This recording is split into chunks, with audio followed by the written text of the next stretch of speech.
Merry Christmas. Merry Christmas mukulike ennaku enkulu. Bana twazivudde muzibadde zitezi. Zibadde nnungi. Naye lwakubanga nti of course family olina ogirekawo n'ogenda okukola. I know. Yeah, naye nga byonna bibadde birungi ne bafandi bange ensanyusa balabako olunaku lwa leero. Okay. Ndowooza ne Christmas eso ebaddewo nga gundi full eri open. The lockdown, yes, it's open.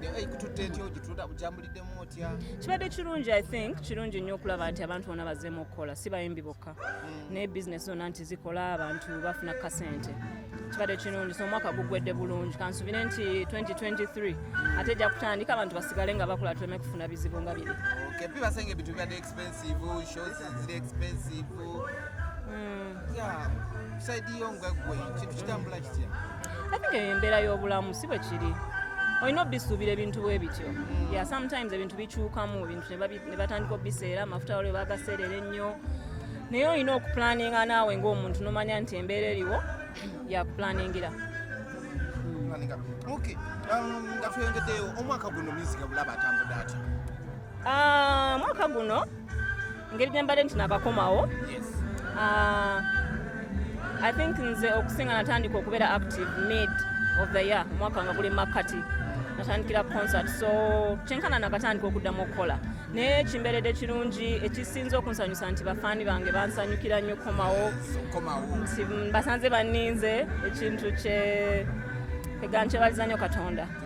Yeah, so next year nina plan nyingi nnyo for them. Okay, okuva twava ku gundi ku show tubadde tudangamu okufunako. Ogamba ku interview? Yes. Okay. Tudangamu okufunako ku interview.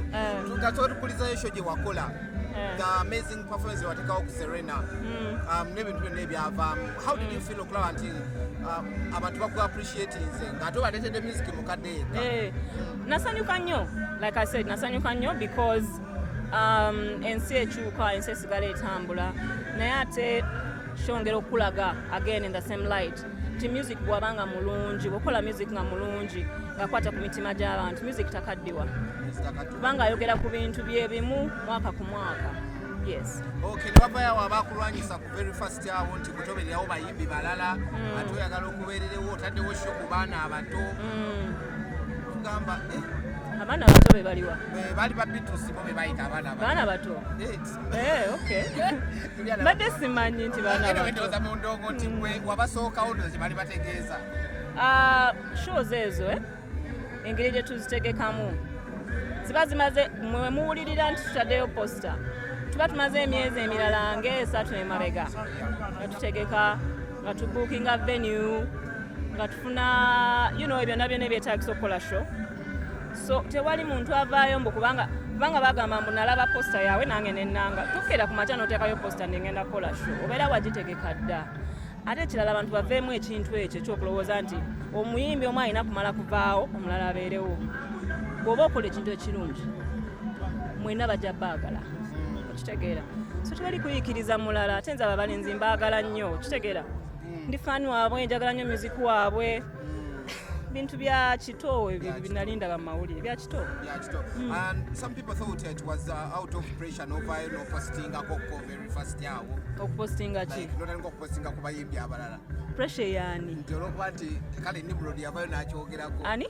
Nimrod DJ Nimrod. Kakati wuliriza. Leero lunaku lwa Christmas tuli basanyufu sagana kudda mu bintu bitanzimba. Ate ekyokubiri omuntu yenna azangoberera ajja kubuulira nze nti mbeererawo bannange. Tokubeererawo munno tekitegeeza nti olina kukikola ku social media. Nze nabingi byenkolera abantu bye mutamanyi kitegeera. So seetaaga nakuddawo okwewozaako mu kubanga oli ayogera. Buli omu ali entitled to their own opinion. Ye baba bwatyo wandaba, it's fine. Okay, so twakulyako emabega ku waliogera tufulumiza album empya.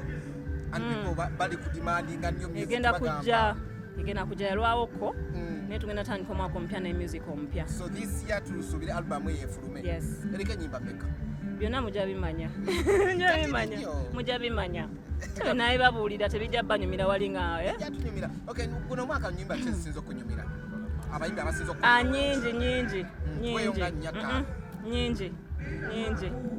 Nze abayimbi bonna mbaagala. I'm a big fan of Ugandan music. Era nze ku playlist zange osangako Ugandan music first mu motoka yange mbeera mu repeat is a Ugandan playlist before anyone else. Omanye ekigambo patriotic kyendi mu music. Njagala nnyo music wa Uganda. We've never had a chance of having Kasimo Uma kurana ebikonde mu Uganda, and tomorrow is the first time we're going to get. I think twawulira ko Muyimbirako agenda ko noyimba Limba Lw'Eggwanga nga alwane yebweru. Na Muyimbirako Limba Lw'Eggwanga. Mbadde simanya ina fight. Encha. Kamusabire bambi. Musabire gende bulungi. Musabire. Yes.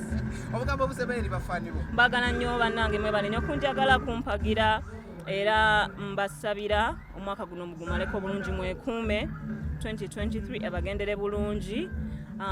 Katonda nga twadde obulamu, nina bingi bye mbategekedde omwaka ogujja mbagala nnyo.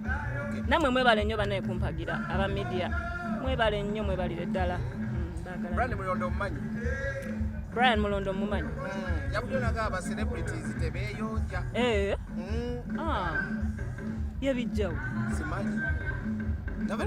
Katubuze ku ba celebrities abayimbi kituufu. Omanyi ekintu ky'obuteeyonja is a general problem. Si bayimbi bokka, so saagala abantu beesibe ku bayimbi babateekeko labels. Abayimbi simanyi banywa enjaga, abayimbi tebeeyonja, abayimbi benzi.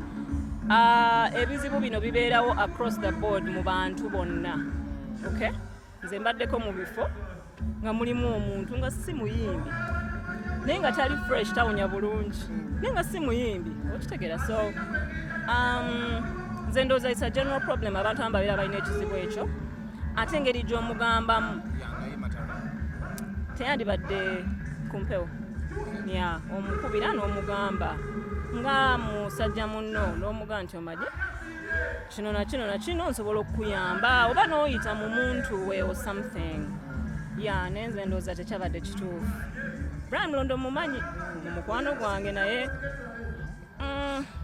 yabadde yamukubidde kasimu kubanga era tetumanyi oba kituufu oba kitegeera. So ate oli bizinesi ye, erinnya lye, brand ye, tambulira ku bantu, tosobola kuvaayo n'oyogera bw'ote ku munno.